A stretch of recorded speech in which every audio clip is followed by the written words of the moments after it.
TNI Angkatan Laut kembali melanjutkan pembongkaran pagar laut di pesisir utara Tangerang setelah sebelumnya sempat tertahan akibat keberatan dari Menteri Kelautan dan Perikanan. Di hari yang sama, Menteri Agraria dan Tata Ruang sekaligus Kepala BPN, Nusron Wahid, mengumumkan pembatalan SHGB dan SHM atas area yang dipagari tersebut. Pagar laut yang jadi sorotan itu kini resmi kehilangan status hukumnya. Lalu, siapakah dibalik diterbitkannya SHGB dan SHM?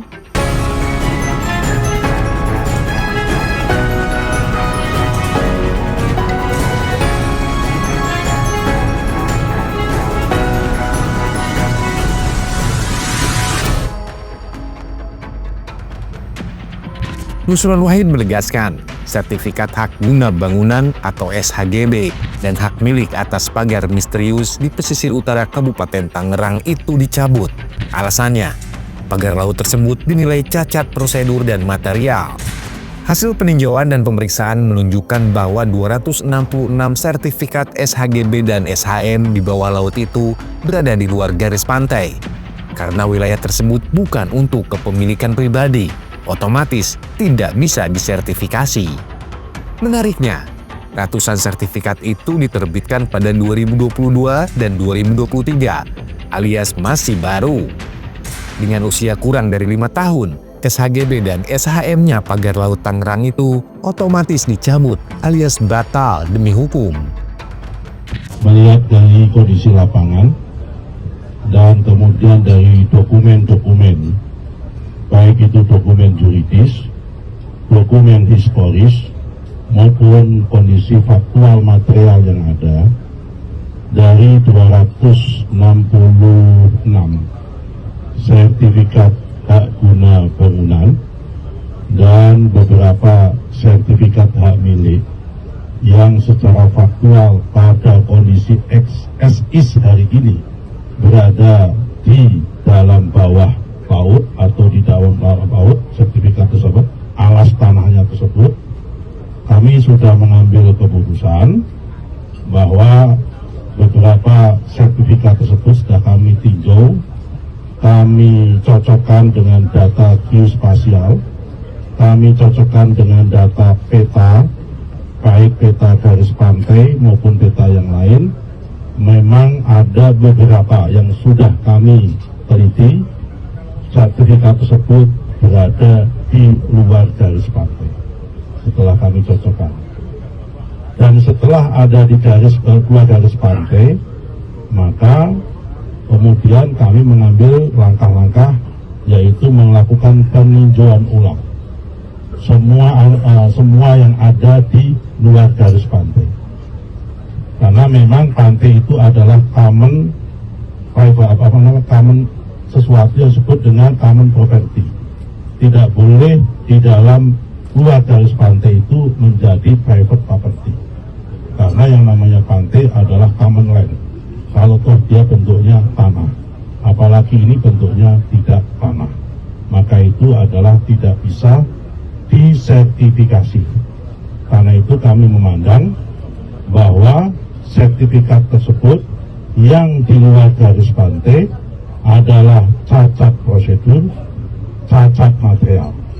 Karena cacat prosedur dan cacat material, berdasarkan PP nomor 18 tahun 2021, selama sertifikat tersebut belum berusia 5 tahun, maka Kementerian ATR BPN mempunyai kewenangan untuk mencabutnya ataupun membatalkan tanpa proses dan perintah dari pengadilan.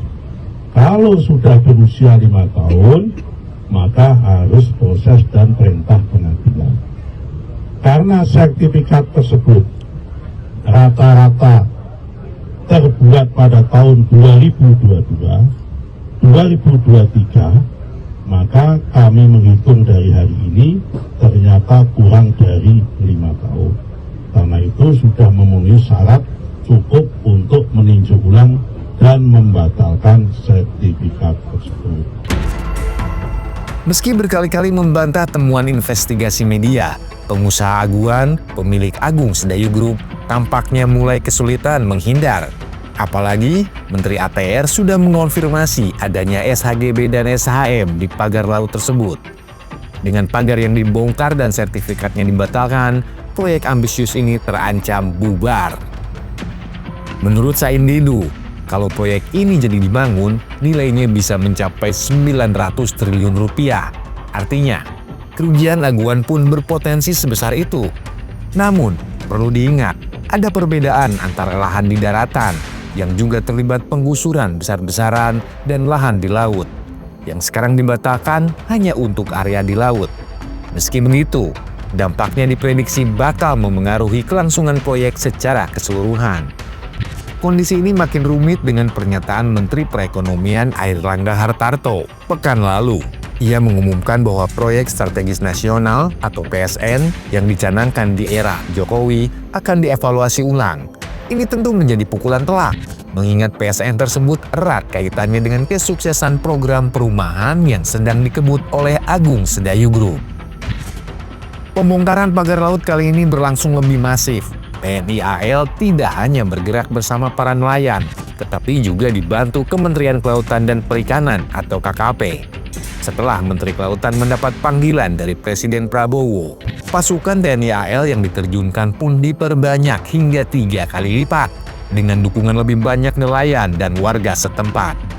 Bahkan, kali ini TNI AL menurunkan sejumlah tank amfibi untuk mempercepat pembongkaran.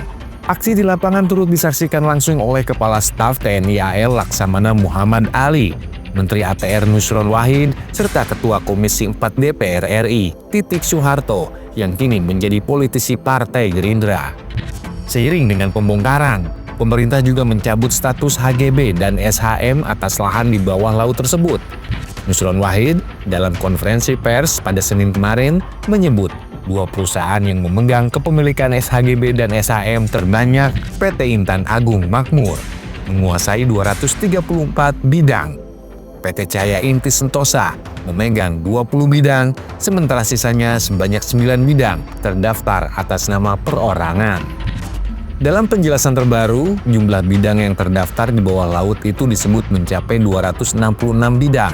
Dari penelusuran data wartawan di Direktorat Kementerian Hukum, diketahui bahwa PT Cahaya Inti Sentosa adalah anak perusahaan dari Pantai Indah Kapuk II atau PIK II. Di bursa saham, perusahaan ini tercatat dengan kode PANI, dan yang menarik, dirutnya adalah Letnan Jenderal TNI Marinir Nono Sampono. Sementara itu, Laksamana Madya TNI Purnawirawan Freddy Numberi, mantan Menteri Kelautan sekaligus mantan Menteri Perhubungan di era Presiden SBY, menjabat sebagai komisaris. PT Intan Agung Makmur, pemilik bidang terbanyak, memang tidak terafiliasi secara langsung dengan PIK II. Namun, dari komposisi direksi dan komisarisnya, perusahaan ini juga terkait dengan aguan. Benang merah antara kedua perusahaan ini adalah nama Freddy Numberi, yang juga duduk sebagai komisaris di PT Intan Agung Makmur. Bagaimana nasib dua perusahaan ini? Dan juga bagaimana dengan nasib investasi dari Pantai Indah Kapuk II di kawasan ini?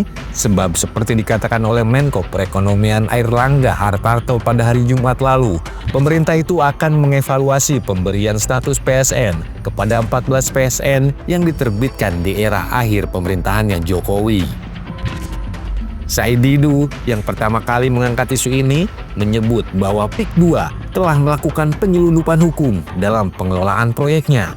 Di lapangan, disebut-sebut ada penggusuran besar-besaran dan pembelian lahan dengan harga yang tidak wajar. Semua diklaim atas nama proyek strategis nasional. Jika pembatalan HGB dan PSN terjadi, maka Agung Sedayu Group diprediksi akan merugi besar. Said Didu memperkirakan nilai proyek di kawasan tersebut bisa mencapai 900 triliun rupiah. Angka yang tentu saja sangat mengguncang.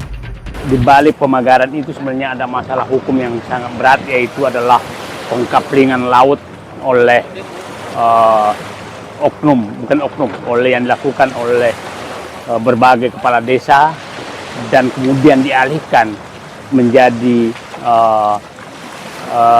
HGB kepada perusahaan yang terafiliasi oleh pengembang yang sudah terbuka bahwa itu terafiliasi oleh kepada pengembang Agung Sedayu. publik harus paham bahwa saya dapat informasi bahwa sebenarnya plot BPN untuk pengkaplingan laut ini itu terjadi di 1.500 hektar. Jadi kohort yang 300 hektar itu hanya sebagian kecil, jangan terfokus pada itu. Dan bahkan beberapa daerah, wilayah desa sebenarnya sudah ditimbun, itu ratusan hektar laut yang sudah ditimbun dan sudah diambil alih. Dan ini saya pikir memanfaatkan celah peraturan pemerintah nomor 18 tahun 2021 yang ditandatangani Presiden Joko Widodo. Tapi mereka lupa bahwa Menteri Sofian Jalil tahun 2022 menandatangani petunjuk teknis terhadap pelaksanaan pelaksanaan apabila ada tanah-tanah yang sudah hilang bentuknya untuk dipulihkan, itu hanya boleh dilakukan hanya untuk masyarakat yang betul-betul yang ada di wilayah tersebut, dan tidak boleh diubah menjadi hak milik apalagi dialihkan. Ini sudah terjadi pengalihan hak dan mungkin juga nama-nama fiktif yang diberikan kepada masyarakat kemudian dialihkan kepada PT yang terafiliasi menjadi HGB yang terafiliasi dengan PT Agung Sedayu. Jadi saya pikir hari ini hanya simbol penegakan hukum, dan saya berharap agar Presiden Prabowo betul-betul menegakkan hukum, karena ini menyangkut kedaulatan negara, menyangkut bisnis yang sangat besar. Kalau hitungan saya dengan tadi bahwa ada sekitar kalau kita lihat pelang penjualan PIK 2 terhadap pinggir laut itu sekarang dijual dengan 60 juta rupiah per meter persegi. Artinya kalau 1 hektar lahan yang diambil dari laut ini, maka dia bisa menjual per hektar tuh 600 miliar rupiah. 600 miliar rupiah. Anda bisa bayangkan kalau dia rencana mengambil laut 1.500 hektar, Anda bisa bayangkan berarti ada sekitar 6 kali 1.500, 600 miliar kali ini 6 itu sekitar 900 triliun. Mendekati 1.000 triliun nilai daripada laut yang rencana mereka ambil alih, yang bekerja sama dengan pemerintah daerah, pemerintah pusat, KKP, dengan apalagi BPN. Jadi ini bisnis yang sangat besar, dan saya harapkan Pak Prabowo betul-betul mengambil langkah tegas atas perselingkuhan yang dilakukan berdasarkan PP 18 2021 yang ditandatangani oleh Joko Widodo. Artinya memang ada perampokan negara yang sedang terjadi, dan ini saya yakin bukan hanya terjadi di wilayah PIK 2 tapi terjadi di seluruh Indonesia. Menurut Said Didu yang turun langsung ke lokasi, modus pengembang mengkafling-kafling laut ini sudah terang benderang. Situasi ini mengingatkan kita pada kasus reklamasi Pantai Utara Jakarta yang melibatkan Aguan dan sejumlah pengembang lainnya. Reklamasi itu kala itu juga memicu protes keras dari nelayan dan para aktivis. Menariknya, pada masa kampanye, pasangan calon gubernur Anies Baswedan dan Sandiaga Uno menjadikan penolakan reklamasi ini sebagai salah satu janji politik mereka. Setelah keduanya terpilih memimpin Jakarta, izin reklamasi untuk 13 pulau di pantai utara Jakarta benar-benar dibatalkan sesuai janji kampanye. Yang menarik, proyek reklamasi pantai utara Jakarta ternyata punya nilai ekonomi yang enggak kalah besar. Anggota DPR, Daniel Johan, memperkirakan keuntungan yang bisa didapat pengembang dari reklamasi pulau-pulau ini bisa mencapai 516 triliun rupiah. Sebuah angka fantastis yang diperkirakan pada 2017. Daniel menulis kolom di detik.com pada 27 Februari 2017 yang berjudul Harta di Balik Reklamasi Teluk Jakarta. Dia mencatat bahwa area reklamasi ini sangat luas, mencapai 5.152 hektar, lebih besar dari Jakarta Pusat yang hanya seluas 48 juta meter persegi. Jadi, reklamasi Pantai Utara Jakarta ini bisa dibilang salah satu proyek reklamasi terbesar di dunia. Reklamasi ini dibagi menjadi 17 pulau, dengan 13 pulau pertama yang sudah mulai terbangun dari Pulau A hingga Pulau M. Pulau-pulau tersebut terletak di kawasan elit seperti Pantai Indah Kapuk, Pluit, dan Ancol yang sudah terkenal dengan harga tanah yang sangat tinggi. Karena itu, lahan hasil reklamasi di pulau-pulau tersebut tentu memiliki nilai ekonomi yang sangat tinggi. 7 perusahaan, termasuk BUMD DKI, ditunjuk untuk melaksanakan reklamasi ini di daerah elit tersebut. Daniel mengajak kita untuk menghitung keuntungan proyek ini.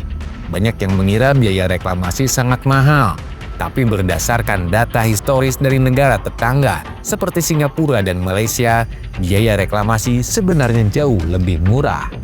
Reklamasi Pulau A hingga Pulau M yang luasnya 3.560 hektar ini dihargai antara 22 juta rupiah hingga 36 juta rupiah per meter persegi, dengan rata-rata 30 juta rupiah per meter persegi, dengan asumsi 55% dari lahan reklamasi bisa dikomersialkan, yang artinya sisanya untuk fasilitas umum dan ruang terbuka hijau.